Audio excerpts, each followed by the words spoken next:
નમસ્કાર મિત્રો, આજે સીધું ને સટમાં આપણે ડિબેટ શરૂ કરીએ છીએ અને આ ડિબેટ યુનિફોર્મ સિવિલ કોડના સંદર્ભમાં છે. ગુજરાત સરકારે વિધાનસભામાં યુનિફોર્મ સિવિલ કોડનું બિલ એ મંજૂર કરાવ્યું છે ને એની ખૂબ ચર્ચા છે. આજે એના પર ચર્ચા કરવા માટે આપણી સાથે ગુરુનામ ગુરુ એવા 80 વર્ષ વટાવી ગયેલા પ્રિન્સિપાલ અશ્વિન કારિયા સાહેબ છે. એ કાયદાવિદ તો છે જ, ગોધરા લો કોલેજ અને પાલનપુર લો કોલેજના પ્રિન્સિપાલ રહ્યા. 80 જેટલા કાયદા વિષયક પુસ્તકો એમણે લખ્યા. અંધશ્રદ્ધા નિર્મૂલન અને માનવ અધિકાર માટે એ સતત ચળવળકાર તરીકે સક્રિય રહ્યા છે, આજે પણ સક્રિય છે. બીજા આપણા પેનલિસ્ટ એટલે કારિયા સાહેબનું સ્વાગત. બીજા આપણા પેનલિસ્ટ છે દીપકભાઈ જોશી. દીપકભાઈ ગુજરાત હાઈકોર્ટના તેજસ્વી ધારાશાસ્ત્રી છે, ઉપરાંત મહિલા અને બાળ કલ્યાણ નિગમ જે છે એના એ સલાહકાર પણ છે. દીપકભાઈ, હું ભૂલ કરતો હોઉં તો સુધારજો. અને બાકી તો અનેક સંસ્થાઓ સાથે સંકળાયેલા છે, કોલેજોમાં પણ એ વ્યાખ્યાનો આપે છે. એટલે દીપકભાઈ, આપનું આ ડિબેટમાં સ્વાગત. ડોક્ટર શહેનાઝ બીબી, આમ તો બાબી, શહેનાઝ બીબી બાબી, પણ આમ શહેનાઝ બાબી, ડોક્ટર શહેનાઝ બાબી તરીકે બહુ જ જાણીતું નામ. અને શહેનાઝબેન, અમે તો એમને શહેનાઝબેન જ કહીએ છીએ. એ બીએડ કોલેજના પ્રિન્સિપાલ રહ્યા છે. આંતરરાષ્ટ્રીય માનવ અધિકાર સંગઠનના ભારતમાં ઉપાધ્યક્ષ છે. ગુજરાત રાજ્ય લઘુમતી નિગમના એ અધ્યક્ષ પણ રહ્યા છે. અને એ સતત સક્રિય રહ્યા છે મહિલાઓ અને જનસામાન્યના માનવ અધિકારોના સંદર્ભમાં. ને શહેનાઝબેન મને હંમેશા કહેતા હોય છે કે અમે કારિયા સાહેબના પુસ્તકો વાંચીને ઘણું બધું શીખ્યા છીએ, કારણ કે કારિયા સાહેબ પણ માનવ અધિકારની બાબતમાં એ ખૂબ સક્રિય રહ્યા છે. અને ગુજરાત સરકારે હમણાં જે અંધશ્રદ્ધા નિર્મૂલન કાયદો બનાવ્યો એના પાયામાં પણ કારિયા સાહેબની મહેનત એ છે ને એ રહી છે. આપ ત્રણેયનું સીધું ને સટમાં સ્વાગત. અને હું સીધો જ જઈશ દીપકભાઈની પાસે. દીપકભાઈ, મારો એક જ પ્રશ્ન છે કે આ યુનિફોર્મ સિવિલ કોડ એની કેમ જરૂર પડી? આપ વિગતે એના વિશે જણાવો. દીપકભાઈ. દેસાઈ સાહેબ, તમારો એક જ પ્રશ્ન જે છે એ જ બતાવે છે કે યુનિફોર્મ સિવિલ કોડ, એ આપણે જે અનેક પ્રશ્નો હતા એનો એક પ્રશ્ન જો બનાવવો હોય તો એ યુનિફોર્મ સિવિલ કોડ આપણે કહી શકીએ. હું કહીશ કે જે યુનિફોર્મ સિવિલ કોડ માટે જે અનેક વખત આપણે ચર્ચાઓ કરતા આવ્યા છે, દરેક જગ્યાએ ડિબેટ્સ પણ થઈ છે. અને અલ્ટિમેટલી હવે ઉત્તરાખંડ પછી જો હું એવું કહું તો ગુજરાતે એનો અમલ કર્યો છે. ખૂબ સારી બાબત કહી શકીએ, કારણ કે અત્યાર સુધી સુપ્રીમ કોર્ટે પણ ઘણી વખત કીધું છે. અને જો ઇતિહાસ આપણે જોઈએ તો ભારત જ્યારે આઝાદ થયું ત્યારે 1948 જ હું કહું છું કે આની એક પ્રક્રિયાઓ ચાલુ થઈ ગઈ હતી. અને એની અંદર વર્ષ 1941ની જ્યારે આપણે વાતચીત કરીએ ત્યારે BN રાવ કમિટીએ પોતે એક સમાન સિવિલ કોડ બનાવવા માટેની એક ભલામણ કરી હતી. અને એ ભલામણ પછી એમણે એ કમિટીનો મુસદ્દો એ આંબેડકર સાહેબને આપ્યો અને એની અધ્યક્ષતામાં બનેલી સિલેક્ટ કમિટીને સોંપવામાં આવ્યો. ત્યારબાદ એને સંસદની અંદર મૂકવામાં આવ્યો 1951માં. પરંતુ એના વિશે ચર્ચા પણ થઈ, પણ એ બિલ લેપ્સ થતા 1952 થી 56 સુધીમાં એ જે લેપ્સ થયું એનું કારણ પછી આગળ આખું વસ્તુ વિસ્તૃત બની અને અંતે આજે આપણે જોઈ રહ્યા છીએ, નહીતર આખા ભારત દેશની અંદર હોત. પણ આજે જ્યારે આપણે ગુજરાતની અંદર આપણે જ્યારે કહીએ છીએ ત્યારે કોમન સિવિલ કોડનું માર્ચમાં બિલ પાસ થયું છે આપણે ત્યાં. એટલે એ વખતે તમે જોવા જાવ તો હિન્દુ મેરેજ એક્ટ 1955 એનું એક થયું, Hindu succession act 1956, Hindu minority and guardians act, Hindu adoption and maintenance act, કહેવાનો મતલબ એટલો જ આવે છે, હું તમને કહું કે જ્યારે આપણે સમાનતાની વાતચીત કરતા હોઈએ, લો ઓફ ઇક્વિલિટીની વાતચીત કરતા હોઈએ, આપણા બંધારણની અંદર પણ આ બહુ સ્પષ્ટ કીધું છે, ત્યારે આપણે જુદા જુદા કાયદાઓ જ્ઞાતિ પ્રમાણે જો થતા હોય તો હું માનું છું એને સુધારો કરવો જોઈએ ને એના પ્રમાણે આ સુધારો થયો છે.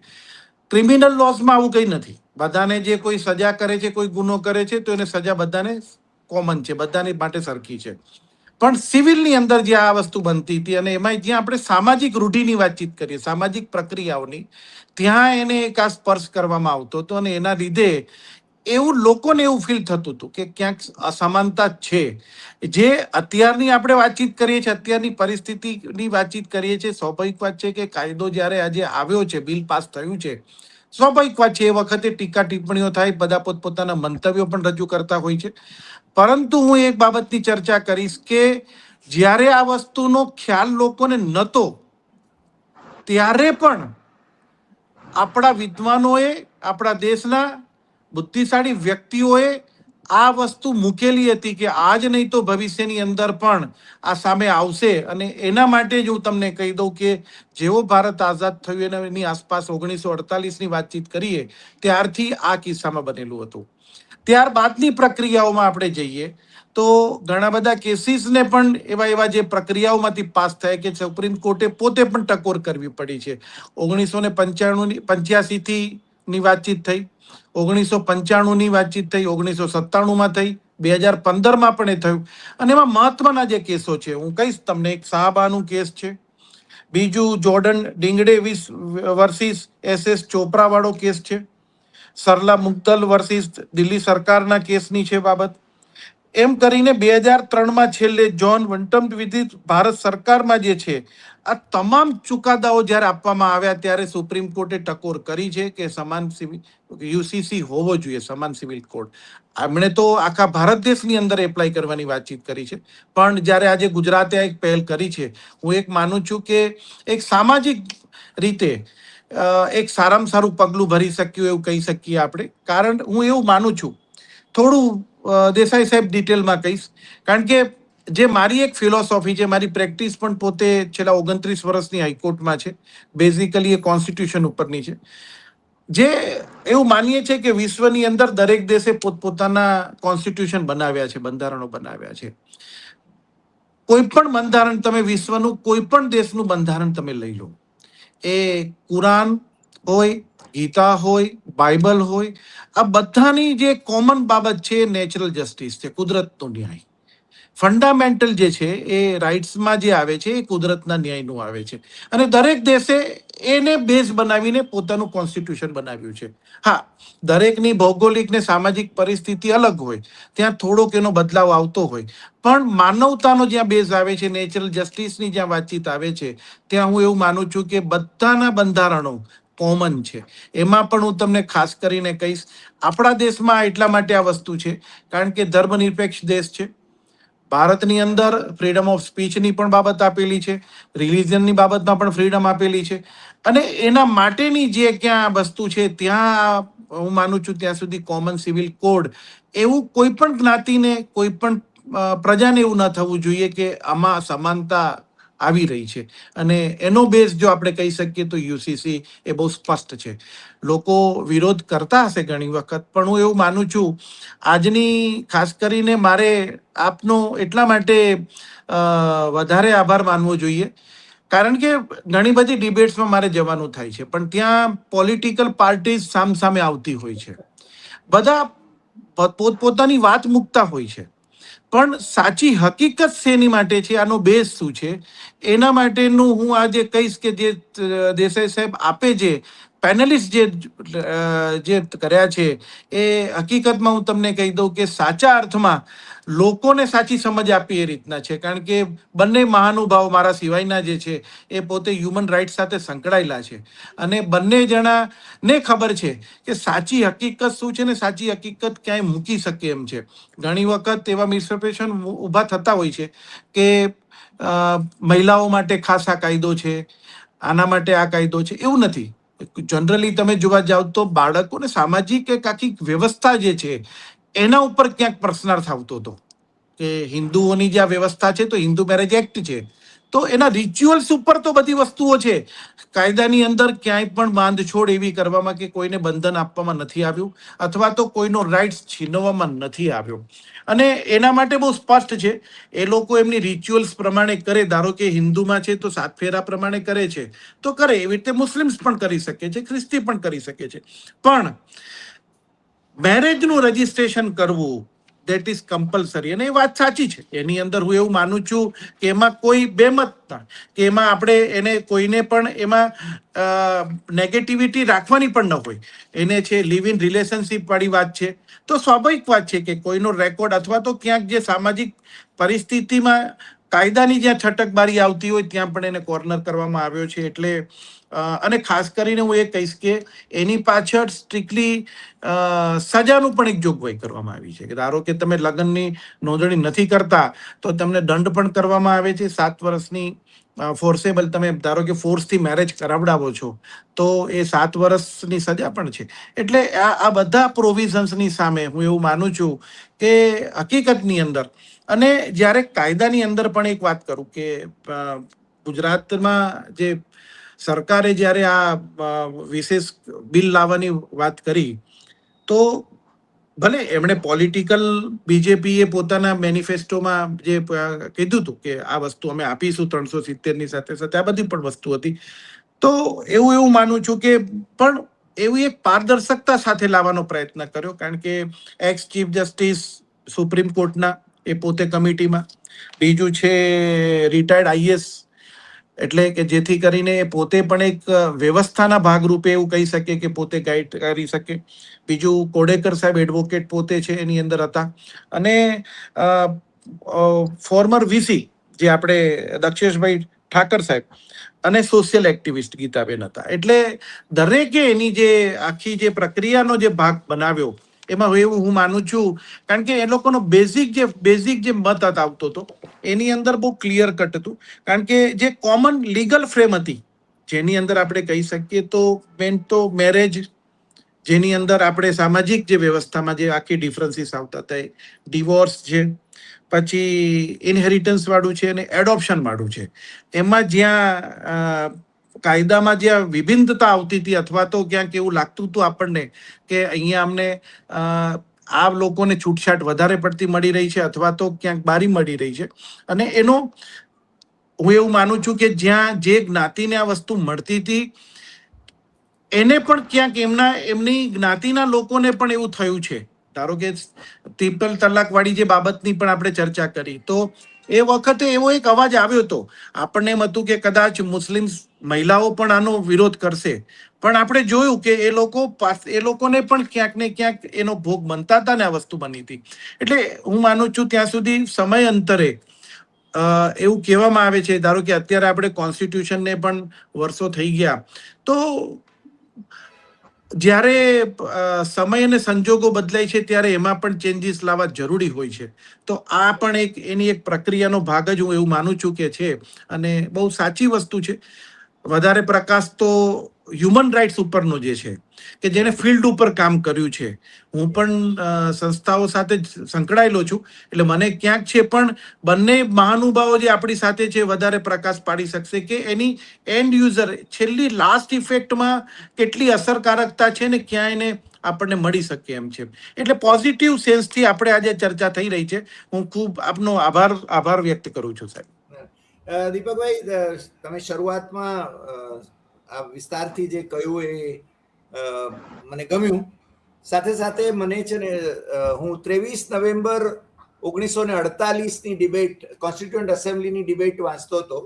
એમાં કેમ મુનશીનું ભાષણ જે હતું એમાં ખોજા અને કચ્છી મેમણ એમણે શરિયત એક્ટ જે છે એ જ્યારે લાદવામાં આવ્યો ત્યારે છે ને એનો વિરોધ કર્યો હતો. છતાં પેલો સિવિલ કોડ એ વખતે લાવવાની વાત હતી. અને બીજું ડોક્ટર આંબેડકરે પોતે પણ એમાં કહ્યું છે કે નોર્થ વેસ્ટ ફ્રન્ટિયર વાયવ્ય પ્રાંતમાં યુપીમાં એ વખતે યુપીનું જે નામ હતું એ સેન્ટ્રલ પ્રોવિન્સ એટલે મધ્યપ્રદેશ અને મુંબઈમાં હિન્દુ લો એ અને વારસાઈમાં અને મલબારમાં પણ એ અલગ અલગ નિયમો જે હતા એ બધાને લાગુ પડતા હતા, હિન્દુ અને મુસ્લિમને. અત્યારે મને લાગે છે પ્રશ્ન હિન્દુ મુસ્લિમનો આવીને ઊભો થાય છે ઘણી વખતે, એટલા માટે જ આ ચર્ચા પેલી થાય છે. આપણે શહેનાજબેનની પાસે જઈએ. શહેનાજબેન, આ જે યુનિફોર્મ સિવિલ કોડ એના વિશે તમે શું કહેશો? મને યાદ છે કે જ્યારે હું સક્રિય વધુ પડતી રાજનીતિમાં હતી અને બીજેપીમાં જ હતી, તો તે વખતે આ બાબતે ચર્ચાઓ થતી. સિકંદર બખ્ત જેવા શિક્ષિત અને હોશિયાર માણસ અને આરિફ બેગ સાથે પણ મેં કામ કર્યું, વાજપેયી સાથે પણ કામ કર્યું, એ જમાનાની વાત કહું છું. તો તે વખતે ઘણીવાર શું બનતું કે અમે લોકો એનો અભ્યાસ કરતા, મહેનત કરતા, પણ જ્યારે અમે સમાજમાં પગ મૂકતા ને એટલે લગભગ સમાજમાં 80-90% એનો ફેવર નહોતા કરતા. જે દીપકભાઈએ વાત કરી છે, જે સમજીને કરી છે, એમાં આપણે પણ ઘણું સમજીએ છીએ. પણ હું એક વાત આપને કહી દઉં કે જ્યારે શાબાનુનો કિસ્સો આવ્યો ને ત્યારે એમ સમજો કે એ સમય જે હતો 85-86નો, તો તે જમાનામાં આપણા બહુ નામચીન અને ખૂબ જબરજસ્ત વકીલ અને જેનું નોલેજ પણ બહુ સારું ગણાય અને અમારા વડીલ આપણા ચિમનભાઈ શુક્લ રાજકોટના અને ખૂબ મોટા આગેવાન, એમને મને ખાસ બોલાવીને કીધું કે બેન, તમારે મુંબઈ જઈને ત્યાં પત્રકાર પરિષદમાં બોલવાનું છે અને ખાસ કરીને શાબાનો કિસ્સા માટે તમે તમારા ધર્મ પુસ્તકને ભાષાંતર તો વાંચ્યું હશે, મેં તો ઘણી વાર વાંચ્યું છે, તો કે વધુ વ્યવસ્થિત વાંચજો અને જજો અને ત્યાં બોલજો, કારણ કે અમે બોલીએ પણ, પરંતુ જો મઝહબ તમારું જે કે છે ને એ તમારું બહુ વ્યવસ્થિત રીતે તમારે ત્યાં સમજીને બોલવું પડે. એટલે હું ગઈ, મુંબઈ પણ ગઈ અને ત્યાં પત્રકારો હતા, બધું હતું. તે જમાનામાં પ્રમોદ મહાજનનું પણ મોટું નામ હતું, પરંતુ એ પણ બહુ પ્રેમથી મળ્યા અને મેં વાતો બધી કરી. એમાં મને એક વસ્તુ લાગી કે હાલના જમાનાની અંદર ઘણીવાર શું થાય છે કે અમારો ધર્મ અરેબિયામાં, એટલે કે મોહમ્મદ પૈગંબર સાહેબ આપણા લાસ્ટ પેગંબર કહેવાય, ત્યાર પછી કોઈ પેગંબર નહીં ઉતરે. અને જેવી રીતે હિન્દુ શાસ્ત્રની અંદર જે કંઈ કહેવાય છે ને, એવી રીતે મુસ્લિમની અંદર કહેવાય છે કે તમને જે કુરાન આપી દીધું એ કયામત, એટલે કે પ્રલય કાળ સુધી એમાં કોઈ તમે આમ તેમ ના કરી શકો અને એની અંદર તમે ચાલો. મેં જ્યારે અનેક વાર ભાષાંતર હિન્દીમાં, ગુજરાતીમાં, અંગ્રેજીમાં બધામાં વાંચી લીધા, ખૂબ વાંચ્યા, દિલથી વાંચ્યા. ત્યારે મને એવું લાગ્યું કે કાયદો તો એમ કે છે અમારો મુસ્લિમનો કે ભાઈ તમે એક છત્રની નીચે નિકાહ પડીને રહો છો અને કાલ ઉઠીને કોઈ તકલીફ પડી, માનસિક પડી કે તમારા જે પત્નીના સ્વભાવ નથી મળતા કે સતત તમને લાગે કે હવે મારે આ રહેવાશે નહીં, તો પણ તમે એને એકવાર તલાક આપીને 1 મહિનો એક છતની નીચે આરામથી રહો. સમાધાનનો રસ્તો નીકળે તો સારી વાત છે.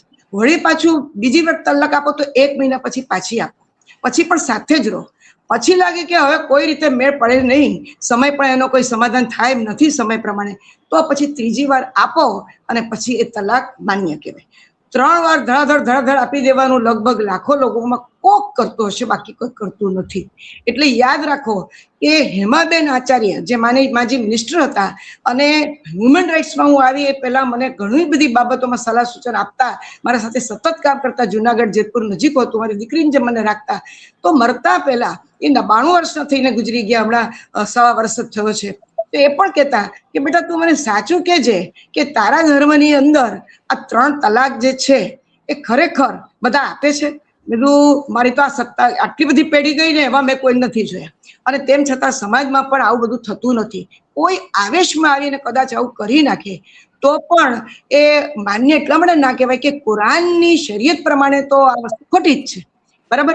અચ્છા, પછી મને ઘણા એમ પૂછે કે બેન તમારામાં 4 લગ્ન તો થઈ શકે છે. મેં તો જે જમાનામાં વસ્તી ઓછી હતી, જે જમાનામાં તકલીફો યુદ્ધની કારણે બધા ભાઈઓ ગુજરી જતા હતા, નિધન થઈ જતું હતું, બેવાઓની તકલીફ થતી હતી, તો તે વખતે વાત જુદી હતી. હવે તો એકને આપણે જિંદગીભર રાખીએ તો ઉપાધિનો પાર નહીં ને ત્યાં 4ની ક્યાં વાત કરો છો? અને કદાચ કોઈ 2 કરે તો પણ કોઈ ઓલાદને માટે કરે, કોઈ બીમાર બેન હોય એના કારણે કરે કે એવું કઈ હોય. આજના જમાનામાં કોઈ 4 બહેનો લગ્ન કરીને લાવતા હોય એવું પણ ભાગ્યે જ બને છે. તો કે એ વાત તો સાચી. મેં તો પછી એની અંદર અમારા માટે કઈ એવું નથી કે આવું કેમ છે તો છે, પણ વર્તમાન સ્થિતિ પ્રમાણે થોડું ચાલે. હવે આપના બાપ દાદા કે મારા બાપ દાદા 10, 12, 13 બાળકો હતા, હવે નથી, 1 કે 2 બસ થઈ જાય છે. એમાં પણ ઘણી વાર IVF કરવું પડશે, એકે નથી થતું.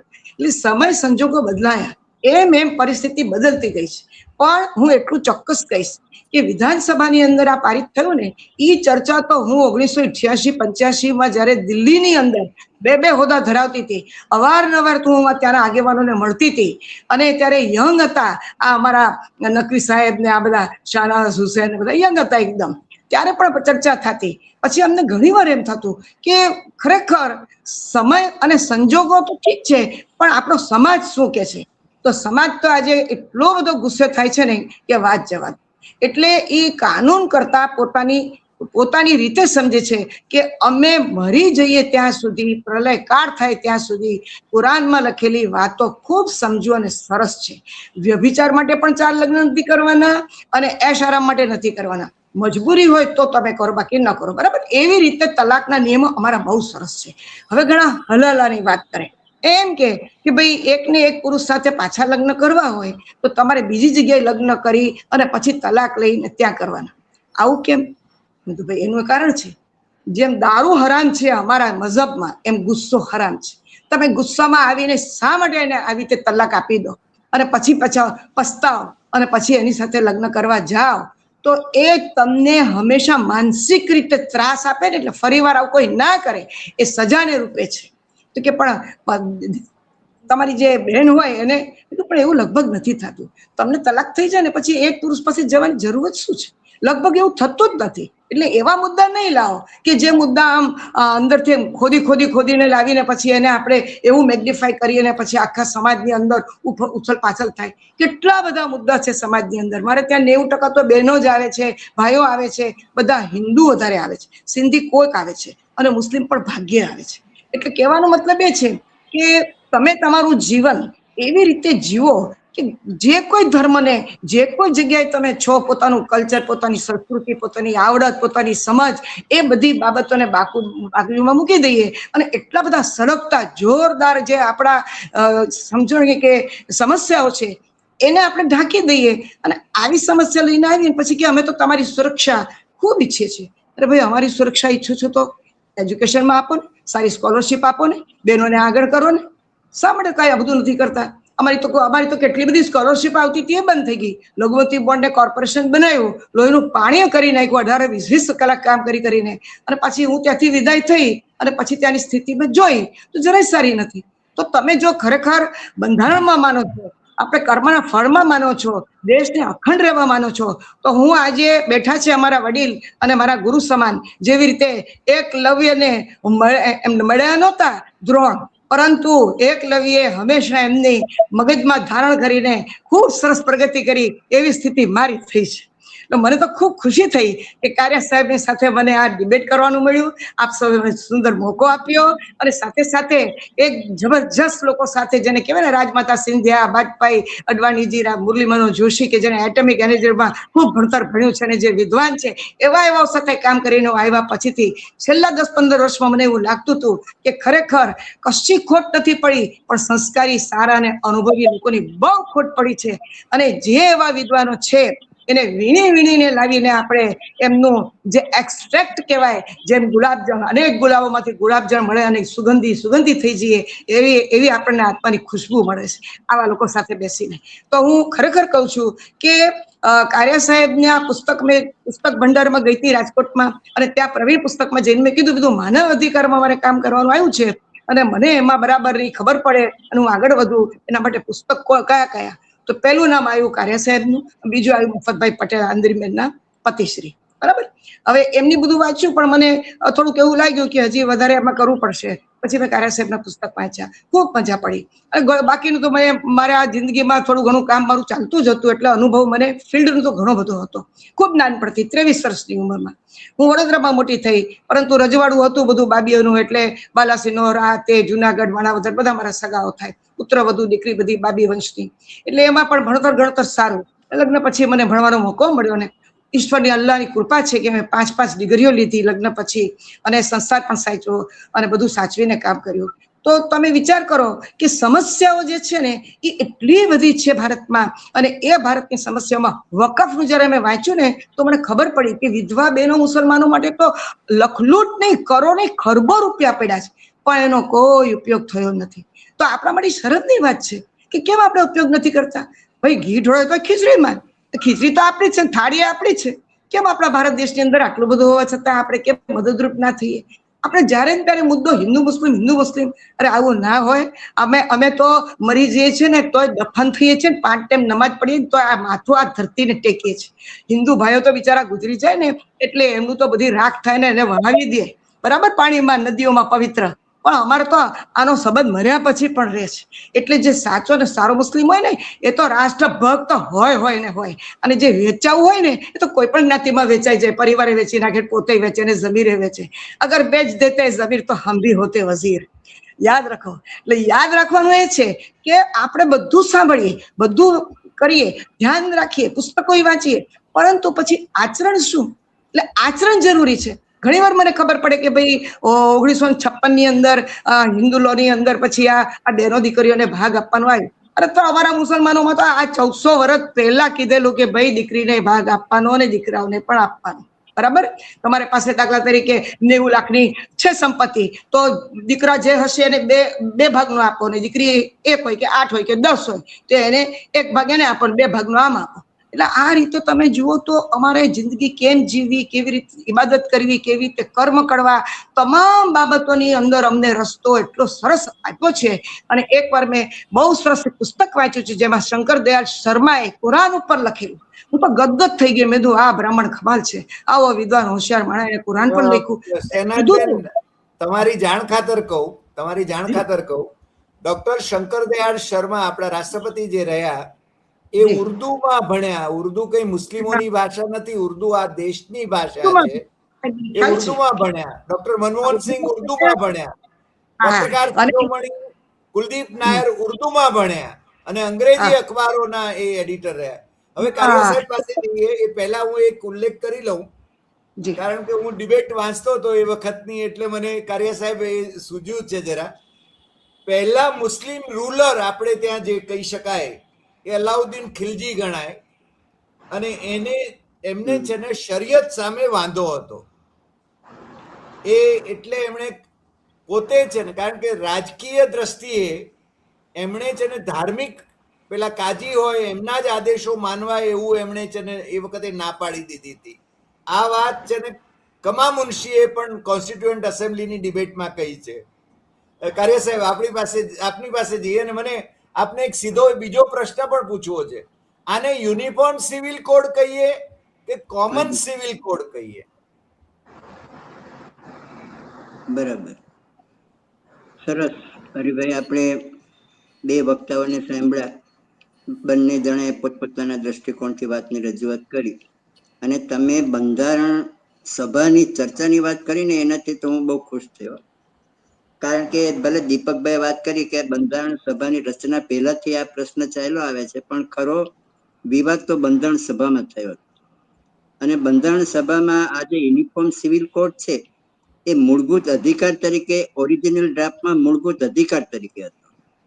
પરંતુ એ વખતના જે મુસ્લિમ ભાઈઓ હતા બંધારણ સભાના સભ્યો, એમણે જોરદાર વાંધો લીધો, અને એમણે એવું કહ્યું, ખાસ તો એમની રજૂઆત એવી હતી કે ભાઈ આ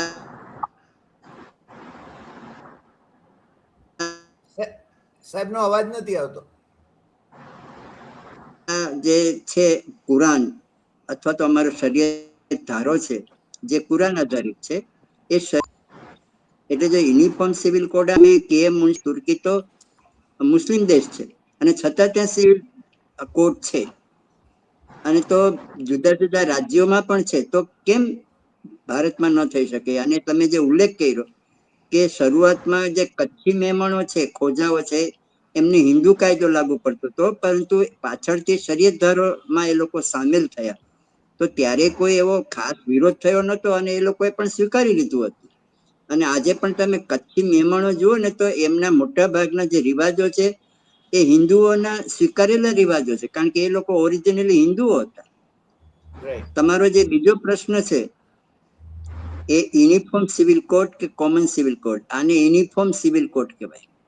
યુનિફોર્મ સિવિલ કોડ અને કોમન સિવિલ કોડમાં ફેર શું છે કે યુનિફોર્મિટી એટલે કે બહારથી તમને બધી જ યુનિફોર્મિટી લાગે. દાખલા તરીકે સ્કૂલનો ડ્રેસ છે તે યુનિફોર્મ હોય, બરાબર, પણ એના ખિસ્સા કેટલા કરવા, ખિસ્સામાં શું રાખવું એ તમારે નક્કી કરવાનું છે. એમાં તમારું ડિસ્ક્રિપ્શન છે.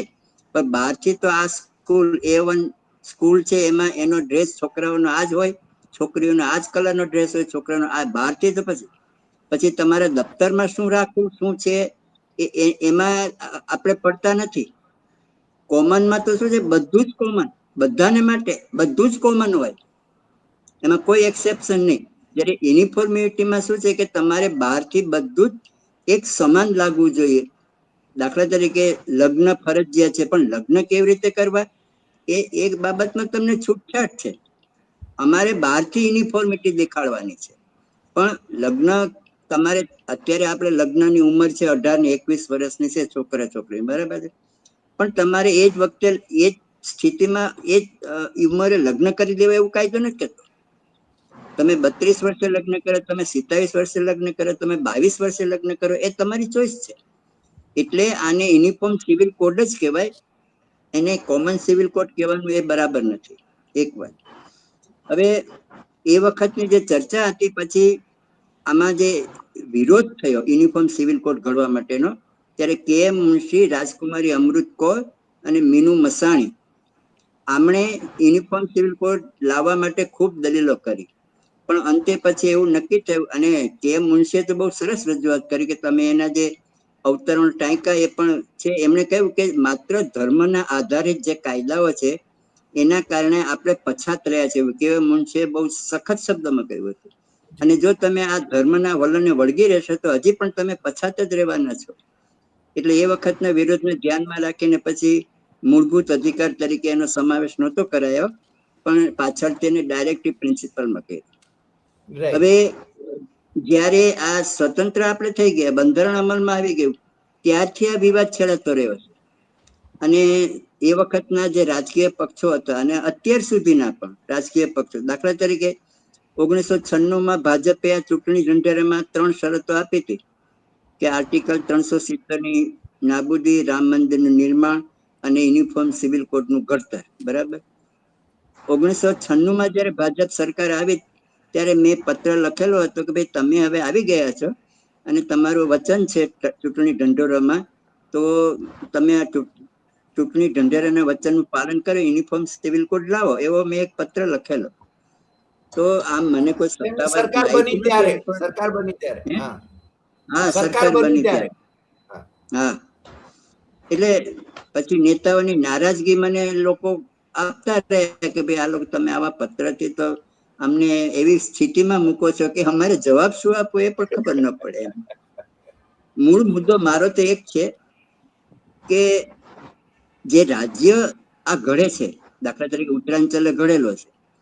હવે આ કાયદામાં જે એક્સ્ટ્રા ટેરિટોરિયલ જ્યુરિસ્ડિક્શન છે ને, ગુજરાતમાં પણ એક્સ્ટ્રા ટેરિટોરિયલ જ્યુરિસ્ડિક્શન રાખેલું છે કે તમે ગુજરાત બહાર દાખલા તરીકે લગ્ન કરો તો પણ તમને અહીંનો ECC લાગુ પડે.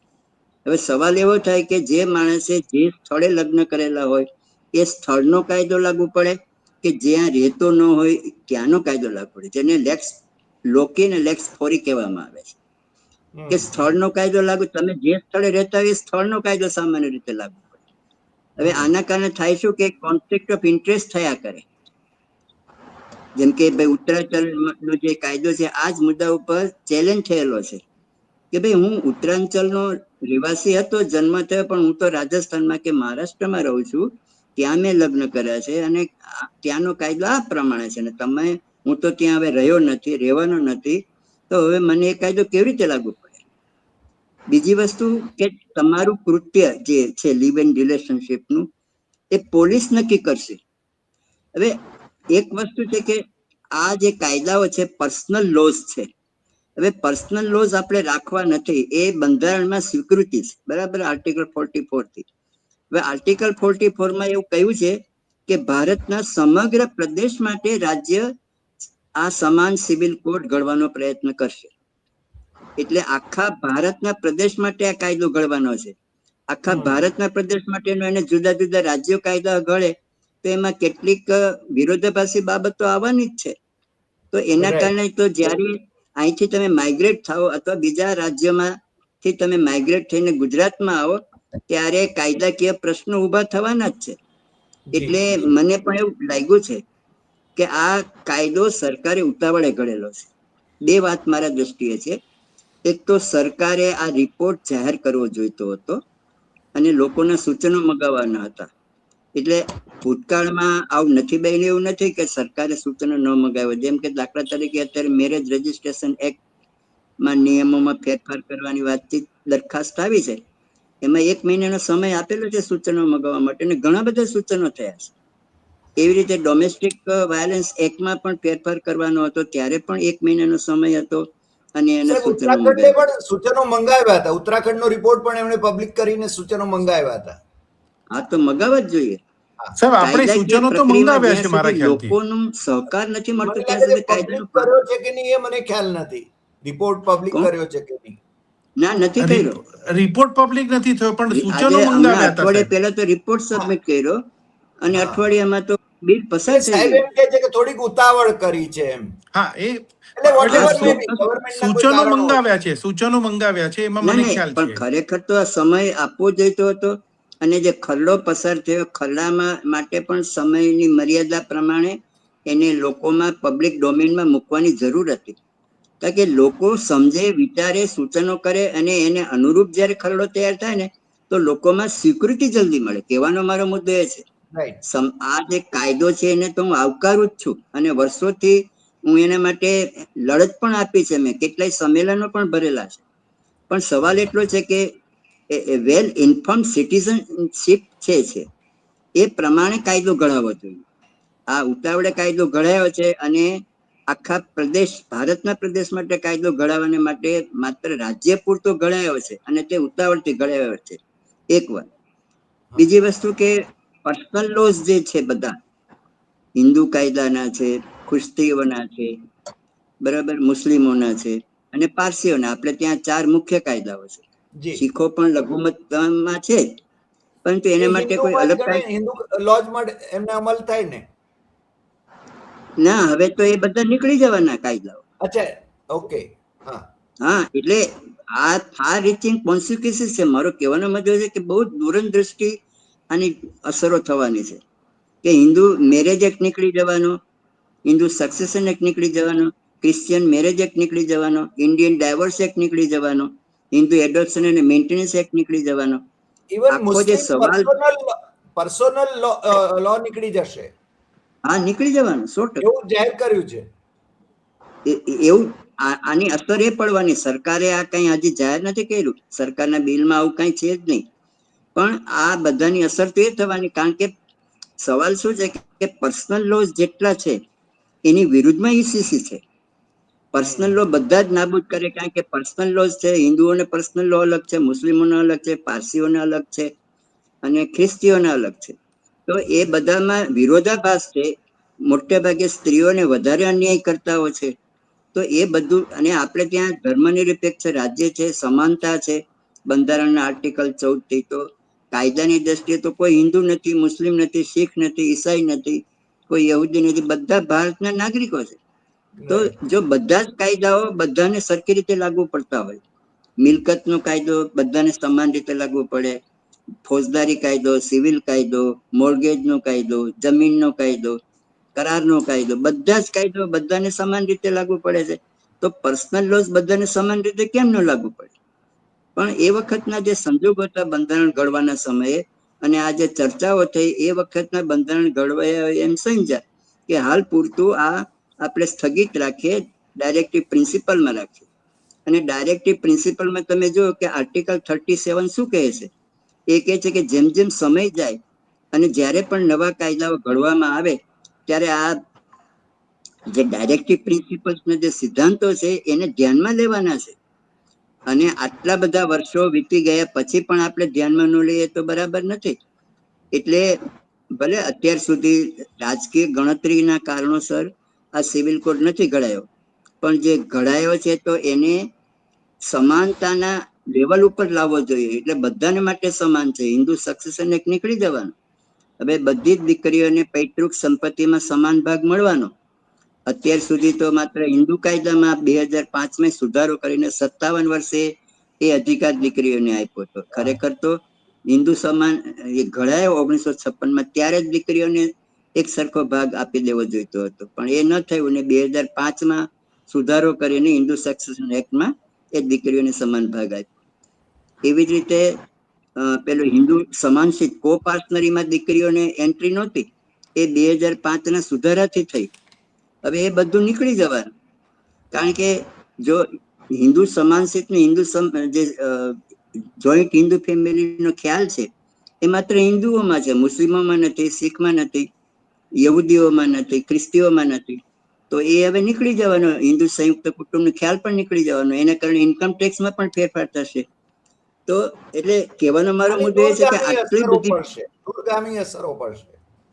હા, એટલે એના માટે વિચાર કરવાનો સમય પ્રજાને, નાગરિકોને આપવાનું જરૂરી હતું, એમને સૂચનો મગાવવાના હતા, અને એ પ્રમાણે કાયદો ઘડાયો હોત ને તો મને લાગે છે સારી સૂઝ સમજથી ઘડાયો હોત, એને પડકારો એના ઓછા થયા હોત, એમાં એની જે વાયાબિલિટી છે એ વધારે સારી મજબૂત થઈ હોત. એ પ્રમાણે કાયદો ઘડવાની જરૂર હતી, એવું હું ચોક્કસપણે માનું છું. ત્રીજી વાત મારી એ છે કે આમાં, આ બોલો શું કહેવા માંગતા? હાજી સાહેબ, ના ના આપ કહો. હા, અત્યારે આદિવાસીઓને અને ભાગ 21માં જે લોકોના અધિકારો જાળવી રખાયા છે એમને લાગુ નહીં પડે. હવે સમાન કાયદો છે તો બધાને સમાન રીતે લાગુ પડવો જોઈએ.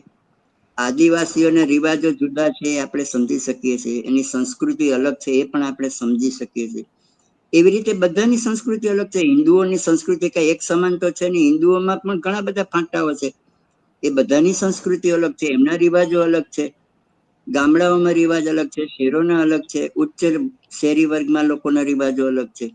એ તો બધું થવાનું. આ ટ્રાન્ઝિટ પીરિયડ છે, એટલે આ ટ્રાન્ઝિટ પીરિયડમાં એની અસરો દૂરગામી અસરો છે. એટલા માટે આ કાયદાને વધુ વિચારણા અર્થે લોકોમાં આપવું જોઈએ. અને હજી પણ હું કહું છું કે ગવર્નરે આના ઉપર એસેન્ટ આપતા પહેલા ખરેખર આ ખરડો પાછો મોકલવો જોઈએ, પબ્લિક ડોમેઇનમાં મૂકવો જોઈએ, એમાં લોકોના સૂચનો મગાવવા જોઈએ. કોઈ પણ વર્ગને આમાંથી બાકાત રાખવાની કોઈ જરૂર નથી. કેટલીક જોગવાઈઓ આમાં સારી પણ છે, એમ હું ચોક્કસપણે કહીશ. દાખલા તરીકે આમાં એવું કહ્યું છે કે લિવ ઇન રિલેશનશીપની જે જોગવાઈ છે એ પરિણીત પુરુષ કે પરિણીત સ્ત્રી ન હોવી જોઈએ, એવું પણ લખેલું છે. એટલે કે બંને અપરિણીત હોવા જોઈએ, કારણ કે પરિણીત સ્ત્રી અથવા પરિણીત પુરુષ કરે આ પ્રકારે તો ખરેખર તો એક પ્રકારનો વ્યભિચાર છે અને સજાપાત્ર છે. બરાબર છે. એટલે કેટલીક જોગવાઈઓ સારી ચોક્કસ છે, પણ જે વારસાઈ અધિકારના પ્રશ્નો પણ જ્યાં સુધી પૂરેપૂરું સ્પષ્ટ ન થાય ત્યાં સુધી આવા બધા પ્રશ્નો થતા રહેશે. એટલે પૂરેપૂરી પુખ્ત વિચારણાના અંતે ખરેખર આ કાયદો પસાર થવો જોઈએ. એક જ દિવસમાં પસાર થયો છે એ પણ મને તો બરાબર નથી લાગ્યું. પબ્લિક ડોમેઇનમાં મૂકવો જોઈતો હતો એ પણ થયું નથી, રિપોર્ટ પણ જાહેર થયો નથી. અને ત્રીજી વાત હું મારા સ્વાનુભવથી કહું છું કે આ જે જસ્ટિસ રંજના દેસાઈની નિમણૂક થઈ કમિટીની, અને દરેક જિલ્લા મથકે એમણે મિટિંગો કરી.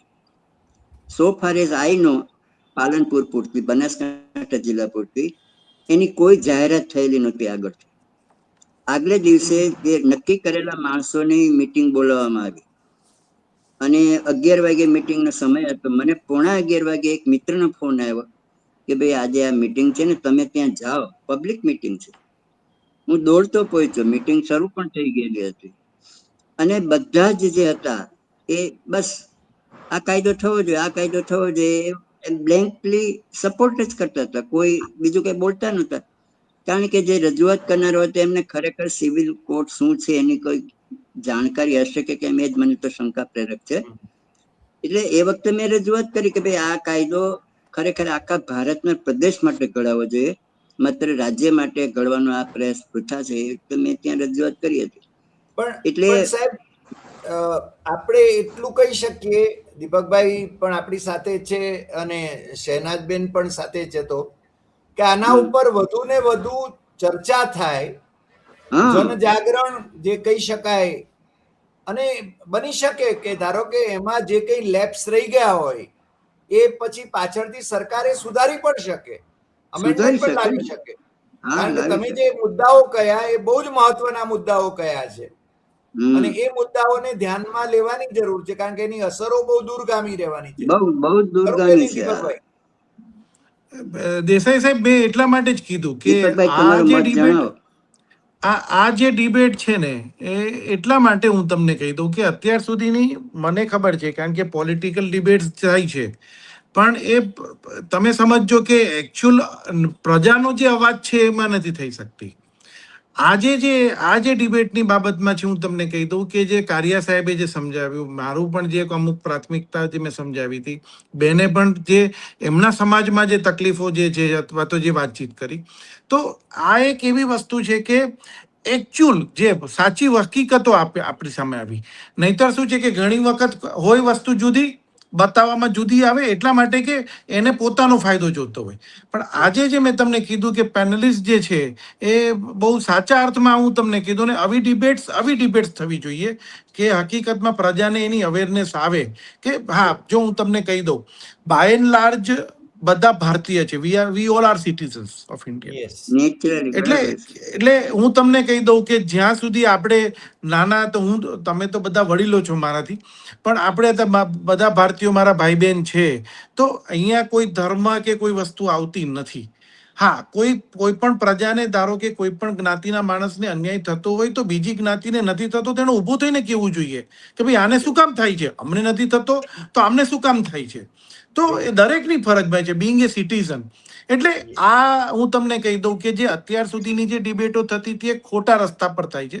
ખોટા રસ્તા પર મીન્સ એટલે દરેક માણસ પોતાની રીતે બચાવ કરીને પોતાની રીતે આગળ મૂકવાનો પ્રયત્ન કરે છે.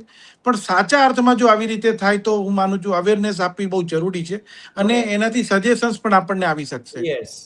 કારિયા સાહેબે જે મુદ્દાઓ કહ્યા, એટલે જ હું કહું છું કે આની વધારે ડિબેટ આવી થવી જોઈએ, ચર્ચાઓ થવી જોઈએ, થવી સભાઓ જોઈએ. થાય તમારી અને વાત. એમાં બધા મુદ્દાઓ મુકાય, લોકો જાગતા રહે.